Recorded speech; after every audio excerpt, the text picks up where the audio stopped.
Healthy personality पांचवा हिस्सा है। स्वस्थ व्यक्तित्व, ये इसका पांचवा हिस्सा है। स्वस्थ व्यक्तित्व aids to achieving a healthy personality, aids to achieving a healthy personality. Healthy personality को प्राप्त करने के लिए कुछ साधन, कुछ साधन मतलब कुछ सहायता कि किस तरह से स्वस्थ व्यक्तित्व को हम प्राप्त कर सकते हैं, तो उसी को कहा गया है aids to achieving a healthy personality. Healthy personality, since a healthy personality is not a part of the person's hereditary endowment but is developed through life learning and life experience, almost everyone can have a healthy personality। Healthy personality, चूँकि एक स्वस्थ व्यक्तित्व व्यक्ति को पुश्तैनी विरासत में नहीं मिलता है, व्यक्ति को पुश्तैनी विरासत में नहीं मिलता है, इसे सीखा जाता है। यानी हेल्दी पर्सनालिटी को सीखा जाता है और यह जीवन में अनुभव से मिलता है, और यह जीवन में अनुभव से मिलता है। इसलिए प्रायः हर कोई इसे प्राप्त कर सकता है, इसलिए प्रायः हर कोई इसे प्राप्त कर सकता है। यानी कि जो हेल्दी पर्सनालिटी है ये कोई पुश्तैनी विरासत नहीं है। ये जो पर्सनालिटी है ये तो है पुश्तैनी विरासत, पुश्तैनी विरासत पर्सनालिटी है, लेकिन हेल्दी पर्सनालिटी ये पुश्तैनी विरासत नहीं है। हेल्दी पर्सनालिटी यानी स्वस्थ व्यक्तित्व इसी दुनिया में प्राप्त किया जाता है और उसको सीखा जाता है, लर्निंग से आता है। लर्निंग दिया हुआ लर्निंग से आता है और सीखा जाता है। लर्निंग माने सीखा जाता है। और लाइफ एक्सपीरियंस, जीवन के जो खट्टे मीठे अनुभव हैं, लाइफ एक्सपीरियंस जीवन के जो खट्टे मीठे अनुभव हैं उनसे मिलता है। दो चीज़ों से मिलता है, एक तो जीवन का जो खट्टा मीठा अनुभव है इससे, दूसरा जो लर्निंग है, सीखा जाता है। तो इसीलिए कहा गया है शिक्षा बहुत ज़रूरी है, इंसान के लिए शिक्षा बहुत ज़रूरी है। बिना इंसान के जो है बिना शिक्षा के इंसान जो है जानवर होता है। उस शिक्षा से ही मनुष्य बनता है और उसको हेल्दी पर्सनालिटी मिलती है। इसलिए प्रायः हर कोई इसे प्राप्त कर सकता है।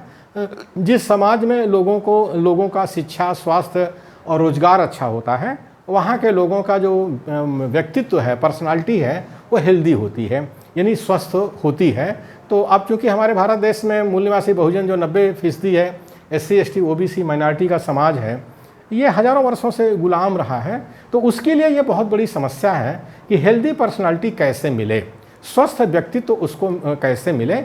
अगर ऐसा समाज बन जाए, ऐसा राज्य बन जाए, ऐसा समाज बन जाए जिसमें जो है शिक्षा, स्वास्थ्य, रोजगार सबको उपलब्ध हो, तो लोगों की जो पर्सनालिटी है वो हेल्दी हो जाएगी, यानी जो व्यक्तित्व है वो स्वस्थ हो जाएगा। No one wants to be mentally sick, no one wants to be mentally sick. कोई नहीं चाहता कि वो मानसिक रूप से बीमार हो, कोई नहीं, दुनिया में कोई नहीं चाहता कि वो मानसिक रूप से बीमार हो। लेकिन जब गुलामी है, शोषण है, इससे तो लोग मानसिक रूप से बीमार होते हैं, मानसिक रूप से बीमार होते हैं। आज जो हमारे देश के अंदर जो ये पूंजीवादी, व्यक्तिवादी, स्वार्थवादी और फांसीवादी और नाजीवादी जो ताकतें हैं सत्ता में आ गई हैं, वो कर क्या रही हैं? लोगों के अंदर शोषण और गुलामी ही तो पैदा कर रही हैं। उससे हमारे भारत देश में मानसिक रूप से लोग बीमार पैदा एक तो पहले से ही हो रहे थे, और भी ज़्यादा मानसिक रूप से बीमार होंगे। Furthermore life is more enjoyable and people are happier when they are physically and mentally healthy।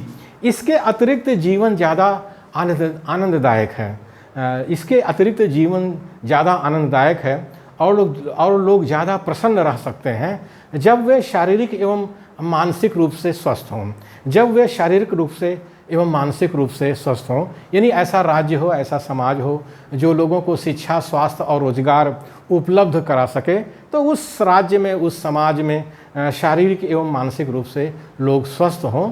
तो इसीलिए जो है समाजवादी राज्य की, समाजवादी है, कल्याणकारी राज्य की बात लोग इसीलिए करते हैं कि समाजवादी और कल्याणकारी राज्य में लोगों को शिक्षा, स्वास्थ्य, रोजगार उपलब्ध होता है तो लोग शारीरिक और मानसिक रूप से स्वस्थ रहेंगे।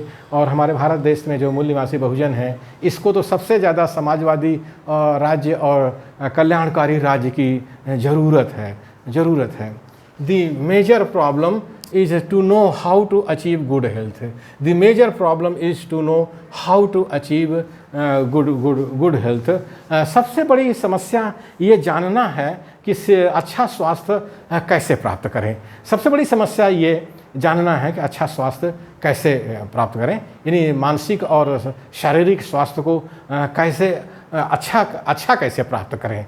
तो जाहिर सी बात है कि लोगों को ये समझ में नहीं आता कि शिक्षा, स्वास्थ्य और रोजगार अगर लोगों को उपलब्ध कराया जाए तो उससे जो है मानसिक और शारीरिक रूप से लोग जो है स्वस्थ होंगे। तो ये बड़ी समस्या हमारे मूल निवासी बहुजन के लिए है कि अच्छा स्वास्थ्य कैसे प्राप्त करें, शिक्षा, स्वास्थ्य, रोजगार कैसे प्राप्त करें, किस राज्य में ये प्राप्त होगा।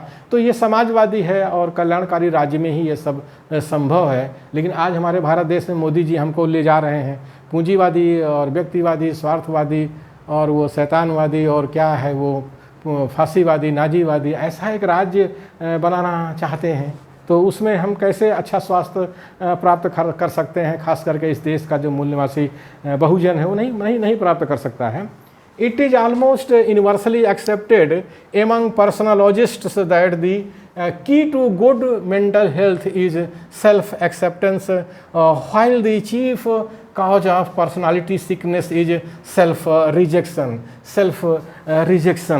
यह प्रायः सारी दुनिया में व्यक्तित्व विशेषज्ञों द्वारा यानी पर्सनोलॉजिस्ट को व्यक्तित्व विशेषज्ञ कहते हैं। यह प्रायः सारी दुनिया में व्यक्तित्व विशेषज्ञों द्वारा स्वीकार किया जाता है कि अच्छे मानसिक स्वास्थ्य के लिए व्यक्ति की आत्म स्वीकृति यानी सेल्फ एक्सेप्टेंस है। मानसिक स्वास्थ्य, अच्छे मानसिक स्वास्थ्य के लिए व्यक्ति की आत्म स्वीकृति है। जिसका सेल्फ एक्सेप्टेंस अच्छा होता है उसका जो है मानसिक स्वास्थ्य अच्छा होता है। जबकि रुग्ण व्यक्तित्व के लिए व्यक्ति की आत्मग्लानि है। जो सेल्फ रिजेक्शन है उसको आत्मग्लानि कहते हैं। आत्मग्लानि से क्या होता है, सेल्फ रिजेक्शन से क्या होता है, रोगी व्यक्तित्व का जन्म होता है। और जो आत्म स्वीकृति है, सेल्फ एक्सेप्टेंस है, उससे जो है हेल्दी पर्सनालिटी का जन्म होता है। तो हमारा मूल निवासी बहुजन का जब बच्चा पैदा होता है, गर्भ में आता है, तो उसकी माता सोचती है कि बच्चा पैदा हो जाएगा, भैया आ जाएगा तो हल जोतेगा, मजदूरी करेगा। और जब एक सवर्ण महिला के पेट में बच्चा आता है तो वो सोचती है कि मेरा बच्चा जो है डिप्टी बनेगा, कलेक्टर बनेगा, मेरा आईएएस बनेगा, आईपीएस बनेगा, प्रोफेसर बनेगा, वकील बनेगा, जज बनेगा। तो ये जो है परिवार से ही, उसकी माता से ही जो है स्वस्थ व्यक्तित्व और रोगी व्यक्तित्व मिलता है। तो इस तरह से हमारे मूल निवासी बहुजन को जो है स्वस्थ व्यक्तित्व को जानना बहुत ज़रूरी है। हेल्दी व्यक्तित्व को जानना बहुत ज़रूरी है। स्वस्थ व्यक्तित्व यानी हेल्दी पर्सनालिटी को जानना बहुत ज़रूरी है। अगर वो इस देश का, हमारे भारत देश का शासक बनना चाहता है, तो एक रूलिंग कम्युनिटी बनना चाहता है, शासक बनना चाहता है, तो उसको हेल्दी पर्सनालिटी बहुत ज़रूरी है। बिना हेल्दी पर्सनालिटी के वो शासक नहीं बन सकता है। और जो सुप्रीमो नेता हमारे इस मूल निवासी बहुजन में पैदा हुए हैं, उनकी जो पर्सनालिटी है वो सिक है, यानी वो रोगी व्यक्तित्व वाले हैं। रोगी व्यक्तित्व वाले लोग ही सुप्रीमो नेता बनते हैं। तो ये बहुत बड़ी एक समस्या हमारे मूल निवासी बहुजन में है कि कैसे लोकतांत्रिक नेता पैदा किया जाए। लोकतांत्रिक नेता जो होता है वो उसकी पर्सनालिटी हेल्दी होती है, यानी स्वस्थ व्यक्तित्व होता है। और जो सुप्रीमो होता है, तानाशाह होता है, उसकी जो पर्सनालिटी होती है सिक होती है, उसका जो व्यक्तित्व होता है रोगी होता है। तो हमारे मूल निवासी बहुजन को सुप्रीमो नेताओं से मुक्ति लेनी चाहिए, यानी जो रोगी व्यक्तित्व है उससे मुक्ति लेना चाहिए और अपने व्यक्तित्व को स्वस्थ बनाना चाहिए।